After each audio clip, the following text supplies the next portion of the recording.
Yo, welcome back to the channel, everyone. As you guys can see here, we're back in the garage. This time, the Mustang's in here, but we're gonna go ahead and talk about the 3 mistakes, the 3 idiotic mods that I did to this car that have costed me a lot of money and a lot of problems.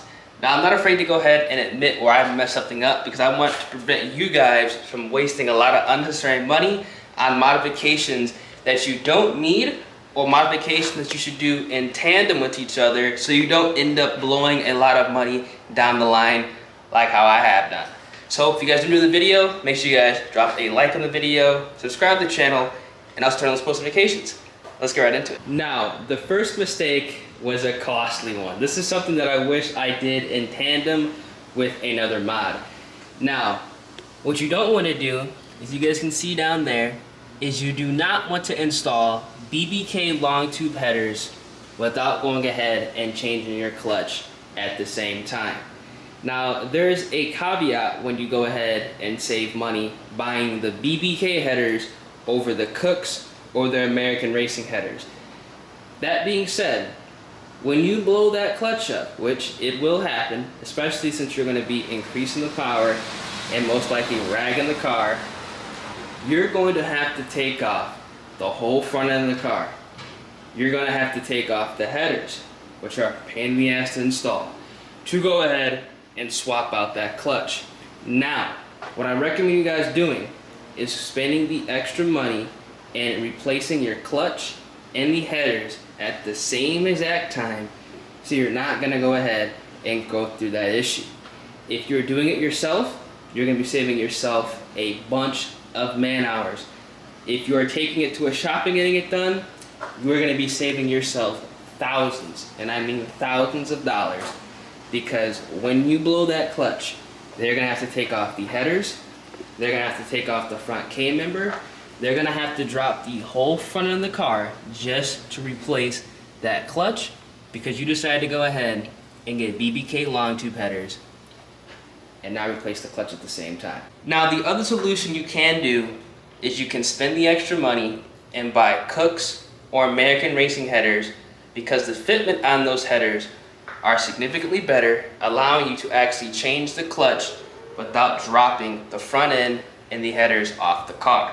Again, it's one of those things where you're going to save money up front, but in the long run, when things do break down, which they will break down, you're going to be spending the same, if not more money, especially if you are not doing it yourself. Because a header install is quite difficult and quite annoying on a 2-valve Mustang. I know a lot of us probably don't want to deal with that, so be wary, be prepared. That was probably one of the most idiotic things I've done on this car, because it costed me more to actually go ahead and replace the clutch than it would have buying the American Racing headers or Cook headers from the start.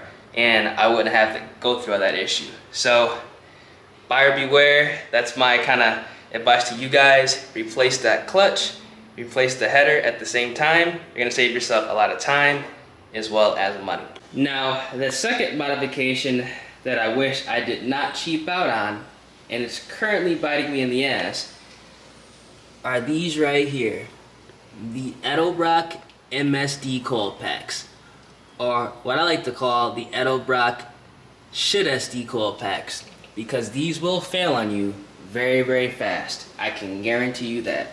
And you guys can see here, my car is boosted, so there really is no reason for me to be cutting corners.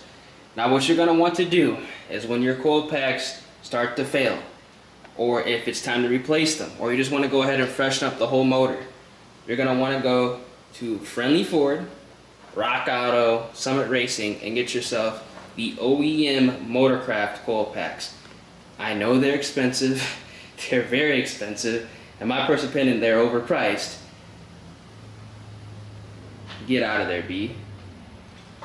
They're overpriced, but for some reason, these 4.6 liter 2 valves, as well as these 4 valve motors, do not work properly with anything but OEM spark components. That goes with spark plugs as well. If you are stock motor, no power adder, Motorcraft spark plugs. If you're nitrous, supercharged, or turbo, definitely go ahead and get yourself some NGK TR6 one-step colder spark plugs. You have a little bit of leeway room with those, but the cold packs, they must be Ford OEM or you're gonna run into some problems. As you guys can see here, do not get these at O'Brock MSDs. They are significantly cheaper. A lot of people stand by them, but I'm telling you guys this right now, and a lot of other owners will tell you the same thing. These will fail. Now, I know a lot of us like to save money, but at the same time, buying 2 sets of these is gonna pretty much equivalent to the cost of 1 OEM set. So how I like to go ahead and do things now, buy once, cry once, install once, so you don't have to go ahead and deal with it again. So that's my advice to you guys. Go ahead and get yourself the OEM cold packs so you're not dealing with issues like I am. And you guys can probably see on the forums, if you Google it, people will tell you these 2-valve motors don't like anything but OEM spark components. Now, the final mistake I've made with this car is what I feel a lot of boosted owners do. Now, obviously, I can't show you guys, but I highly recommend you guys going ahead and getting yourself a return style fuel system from the get-go. Don't bother going ahead and get a returnless system with a single pump and injectors. It is a waste of time, and it's also a waste of money. You can go ahead and get yourself a budget return style system for $600 from Straight Line Solutions that will allow you to run E85 and in turn make more power at less boost, and the car is going to run better and also be easier to tune, and that's going to be a huge lift off your shoulders and some peace of mind. Now again, a returnless system is going to cost you around the same. Return style, depending on how much power you're trying to push out, can obviously get over 1,000, 2,000. They can even get to the 3,000s if you're trying to make a lot of horsepower. But I highly recommend you guys going ahead and going return from the get-go, because everybody is going to be power hungry, and when you want to turn that boost up, run E85, you're going to have to throw that entire fuel system away, and you're not going to get that money back for the resale. So you might as well just go ahead, cry once, get it done once, and even at this point, $600 is pretty affordable for a return style system. A returnless system, let's say you want to do 60-pound injectors and a full Walbro intake pump, it's going to be around the same exact price. Definitely go ahead and get yourself a return style fuel system so you can run E85, have the car tuned a lot easier, and push some more power. You're going to thank yourself. Oh my God, you're going to thank yourself in the long run. That's currently the issue that I have right now. Obviously, if you guys are aware, we are going to be turning up this boost with a built motor and a new fuel system. But I do wish, and this is honestly one of the biggest mistakes I've made. Honestly, personally, this is the most annoying mistake that I've made. I wish I went return from the get-go, or at least replaced it earlier on, so it actually would be worth it, you know, getting it retuned right now. But it's just not.